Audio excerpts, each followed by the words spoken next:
Good morning. তো আজ হলো রবিবার, আর কালকে তোমাদেরকে বলেছিলাম যে আমাদের মানে গতকাল আর কি রান্না করে আজকে খাওয়া, সংক্রান্তিতে রান্না করে ভাদ্রতে খাওয়া হয় মনসা পুজো উপলক্ষে। তো সেটাই আজ আমাদের, তো এই জন্য আজকে কোনো রান্নাবান্না নেই। তো উঠেছি অনেকক্ষণই, তারপরে একটু ভিডিও এডিটিং কাজ ছিল, সেটা হলো। হ্যাঁ ফোলায়। আর ওর বাবা আজকে বাড়ি গেল, এই জন্য একটু টিফিন করে দিতে হলো।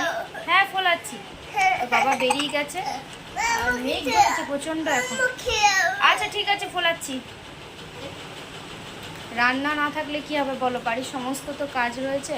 এখন আমি কিচ্ছু হয়নি, আমার বিছানায় ছেলে আজকে আবার ছেলে তাড়াতাড়ি উঠে গেছে, ওর পেটটাও ভালো নেই, পটি করলো আর পেটটা ঠিক নেই আর কি, মানে ব্যথা ট্যাথা করছে, বলছিল পেটে ব্যথা। এবার ঘরে কাজ করব, ঝাঁট দেবো, ঘরটার মুছবো, চান করব, কাপড় ভিজিয়েছি, আর মেঘ ধরেছে প্রচুর। ওর বাবা তো বেরোলো, আর এই অন্ধকার মানে মেঘ অন্ধকার দেখেই আর কি।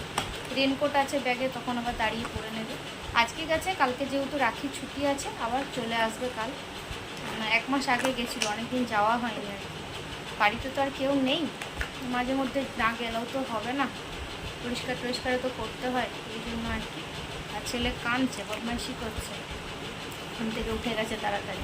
তো কাজগুলো তাড়াতাড়ি সেরে নিই ঝপাঝপ করে, নিয়ে আবার আকাশ স্কুলে যাবে।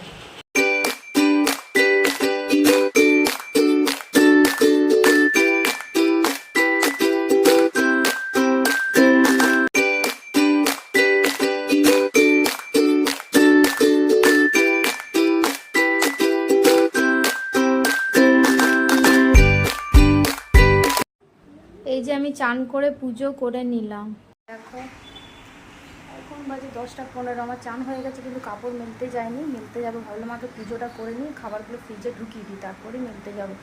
আর ছেলে তো সকাল থেকে কাঁদছে ঘুম থেকে উঠির থেকে, কারণ ওর বাবা নেই, আর বাবা ছাড়াও একদম থাকতে পারে না। বুঝতে পারলো বাবা যখন গেল আর কি, এই জন্যই কাঁদতে শুরু করেছে, বাবা চলে গেল, তাই কাঁদছিল। মা এসে একটু বাইরে ওকে ঘোরাতে নিয়ে গেলো, মানে সামনে আমাদের মনসা পুজো হচ্ছে, দেখাতে নিয়ে গেল। আর আমি এই ফাঁকে জামা কাপড়গুলো ছাদে মেলে দিয়ে আসি। আর মেয়ে খাচ্ছে একদিকে, আঁকছে একদিকে। তাড়াতাড়ি খেয়ে নে, ও আঁকা স্কুলে যাবে 11টার সময়, ওকেও চান করাতে হবে। মেঘ করেছে, তাও মেলে দিয়ে চলে আসি, কী করবো ভেজাগুলো রেখে। তো আমার ছেলে কটা চশমা পড়েছে দেখতে পাচ্ছ। আবার এটা কিনলো, দুয়ারে এসছিল, কাঁদছিল, কিনে দিলাম, কতক্ষণ থাকবে জানি না। হলো তো সে বেলুন। আর বাবা গেছে বলে বলছি না, আর বাবা বাড়ি গেছে বলে প্রচুর সকাল থেকেই মানে কাঁদছে একবার করে। ও বুঝতে পেরে গেছে যে বাবা কোথাও একটা গেল, এমনি স্কুলে যায় ঠিক আছে, কিন্তু ও কোথাও যাচ্ছে এটা বুঝতে পেরেছে। তাই দেখো কেমন করছে, এটা বাজাবে।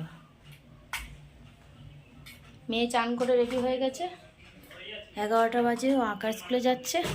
আর ছেলেকে এবারে চান করাবো, আমি দেখি কিছু একটু খেয়ে নিই। পুজো হয়ে যাওয়ার পর খাবারগুলো ফ্রিজে ঢুকিয়ে দিয়েছি, মনে হলো খারাপ হয়নি কিছু।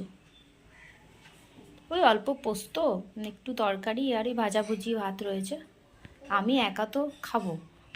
ছেলেকে মায়ের বাড়িতে নিয়ে গেলাম, মেয়ে তো আঁকার স্কুলে গেছে, তো ও সোজা চলে গেল আমার পাশে, আমার কাকু থাকে, তার ছেলে, তার মেয়ে, মানে কাকুর নাতনি আর কি, আমার ভাইজি হয়। তো ওর সাথে ও খুব খেলতে ভালোবাসে। আর দেখো আমার ছেলে আমার ওই ভাইজির থেকে 1 বছরের বড়। আর ও সমস্ত খেলনা, মানে বোনের সমস্ত খেলনা বলছে আমার ছেলে বলছে নেব, আর ও তাও দিয়ে দেয়। তবু কিছু কিছু জিনিস তো বলো, ও তো ছোট না, দিতে চায় না। আর আমার ছেলে তো মানে নিজের তো দেবেই না কাউকে, যার জিনিস তাকেও সেটা দেবে না, সেই নিয়ে এখন চলছে ওদের।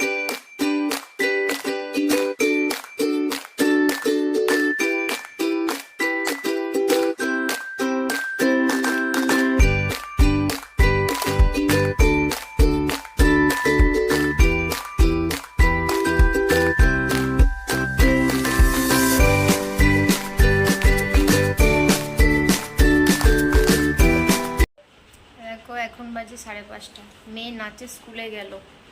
তো আজকে আমি ওকে নিয়ে যাইনি, মানে ওর বাবা থাকলে ছেলেকে দেখে, আমি তাহলে যাই। তো যেহেতু ওর বাবা বাড়ি গেছে, নেই। আর মাকে ডাকতে পারতাম, কিন্তু এখন না, মা ওরা ঘুমোবে, কারণ ওরা দেরি করে শোয়, 3:30 4টার দিকে শোয়, 4:45টার সময় মেয়ে যাবে, তো আবার ডাকবো, ওই জন্য ডাকলাম না। মেয়েকে বললাম যে চলে যাও, বললো মা চলে যাচ্ছি। আমাদের বাড়ির থেকে সামনেই, দুপা গেলেই ওই একটু মাঠটা পেরোলেই দুর্গা মন্দির, সেখানেই শেখানো হয়। তো বললো আমি চলে যাবো, আর এমনিতেই তোমার 1 ঘন্টা ক্লাস হবে, 6টার দিকে ছুটি হবে। বললো যদি অসুবিধা হয় তখন ফোন করবো, নাহলে চলে আসবো। ছাতাও দিয়েছি, বৃষ্টি হলে চলে আসবে। আর 6টাতে খুব একটা সন্ধে হয়ও না। ছেলে ঘুমোচ্ছে, ছেলে আজকে একটা ভাতের দানা খাইনি। ও দিদার বাড়িতেই ভাই বোনে খাবে বললাম, যেহেতু আমি আজকে রান্না করিনি, করতে নেই আর কি। তো একটুও খাইনি, মেয়ে খেলো, দিয়ে বাড়ি আস্তে আস্তে 3টে 15-20 হয়ে গেল। তারপর দুজনে বদমাইশি করছিল, জোর করে ছেলেটাকে ঘুম পাড়ালো। মেয়ে বললো আর ঘুমাবো না মা, আমাকে ক্লাসে যেতে হবে। বললো থাক তাহলে। ওর সঙ্গে কথা বলছিল, এ করতে করতেই কেটে গেল, কিন্তু এখন প্রচুর ঘুম পাচ্ছে। এখন বসে আছি, খুব ঘুম পাচ্ছে। তাহলে না, ঘুম পেয়ে কাজ নেই, চলো কিছু করা যাক। তো দেখছো মাথাটা পুরো তেল দিয়েছি, অনেক দিন পর এরকম তেল দিলাম। তেল দেওয়াই হয় না, মানে তেল দেওয়া হয়ই না, গরমের জন্য দেওয়া হচ্ছিল না, শীতকালেও খুব একটা দেওয়া হয় না, শুধু শ্যাম্পুই করা হচ্ছে সপ্তাহে 1 দিন কি 2 দিন। আর চুলের অবস্থা 12 বেজে গেছে, এত চুল উঠছে ধারণা করা যাবে না। চুল খুলে যদি মানে রাখি না আমি, চুল ভেজা থাকলে যদি সেই মুহূর্তে খুলে একটু চুল মুছছি বা ঝাড়ছি, তো অজস্র চুল পড়ছে। শ্যাম্পু করতে গেলে বাথরুমের চুলময় হয়ে যাচ্ছে, টেনে টেনে, মানে মনে মাথার থেকে যেন চুল খুলে খুলে পড়ে যাচ্ছে, এরকম অবস্থায় চুলটা নিয়ে খুব সমস্যা। কিছু মানে যত্ন করা হয় না, তো টাইম পাই না, এই কারণে বেশি আরও। তার মধ্যে বর্ষাকাল, চুল তো এমনি সবারই ওঠে, তো ওই জন্য তেল নিয়ে নিলাম প্রচুর। আর আইব্রোগুলো দেখছো কী অবস্থা হচ্ছে, যাওয়ার আর সময় হচ্ছে না, সময়ের খুব অভাব আমার। সময় বলতে গেলে আমার সত্যি কথা হলো, সন্ধ্যেবেলাটা একটু টাইম পাই, রান্না টান্না হয়ে গেলে, রাতে রান্না হওয়ার পর, আর এই দুপুরবেলাটা, আর দুপুরবেলায় মেয়ে স্কুল থেকে আসার পর। আর তখন আমি যাই না, ছেলে ঘুমোয়, ওর বাবা স্কুল থেকে আসে 5টার দিকে, ওর মধ্যে আমাকে যেতে হবে, তখন আর ছেলেকে রেখে যাওয়া হয় না। এই কারণে আইব্রো করা হচ্ছে না, করবো যেদিনকে ছুটির দিন থাকবে, বাবা বাড়িতে থাকবে, সেদিন দুপুরবেলা চলে যাবো। মাসখানেক হয়ে গেল করিয়েছি, এখন দেখি একবার করাবো, আবার মাঝে যদি হয়তো হবে, নাহলে সেই পুজোতে। এইরকম করে থাক আর পাচ্ছি না, তো বসে আছি, ছেলেকে ওঠাবো, দেখি বিকেলে কি খাই। কিছু না খেলে কি আর করবো, দুধ, ও তো জানে যে কিছু না খেলে মা আমাকে দুধ দেবে, আর দুধ খেতেও যায়। কী করবো আর পাচ্ছি না চিন্তা করতে এত। তো মেয়ে নাচের স্কুল থেকে অনেকক্ষণ চলে এসছে, অনেকক্ষণ, 1 ঘন্টা হয়ে গেছে।